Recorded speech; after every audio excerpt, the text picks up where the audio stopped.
Dentistry and Orthodontics. Many families already on those highly anticipated spring break trips, but if you haven't planned one or maybe you're looking ahead to summer, we are on your side with help. The West End Mom giving you some tips on how to get away. Sarah Bloom reports in this week's RVA Parenting. The West End Mom is helping us with trip ideas on the Eastern Shore. Trips within a few hours that are family friendly. First, she's taking us to Cape Charles. Cape Charles is a historic small town.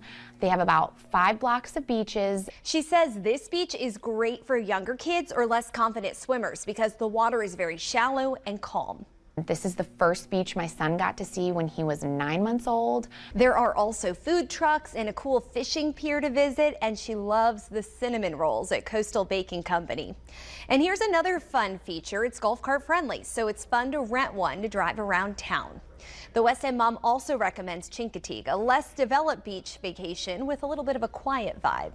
Chincoteague is actually right next to the National Seashore and the National Wildlife Refuge, so there's so much peace from the marsh and from the forest and from the wildlife. Megan says a highlight on this trip was where she stayed, the Key West cottages. You get all the benefits of staying in a hotel, but the privacy of your vacation rental, because each one has a kitchen.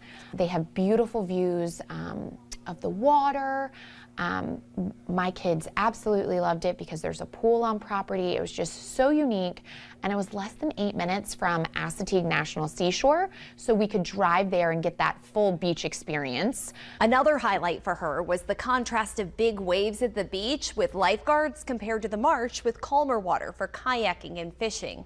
And if you go to Chincoteague, seeing the wild ponies is the biggest thrill. There are several tour companies to help with this. My kids loved it, and we learned so much about the area. Our tour guide taught us about the saltwater cowboys. These cowboys round up the wild ponies every year in July. She said these trips will both be more about calm family time together, stepping away and enjoying each other. Here's another tip, though. The Eastern Shore is a longer drive from Richmond, but if you're in Virginia Beach anyway, some of these trips could be day trips or the other way around. You could stay there and make a day trip to Virginia Beach to do activities there. On your side for RVA Parenting, I'm Sarah Bloom.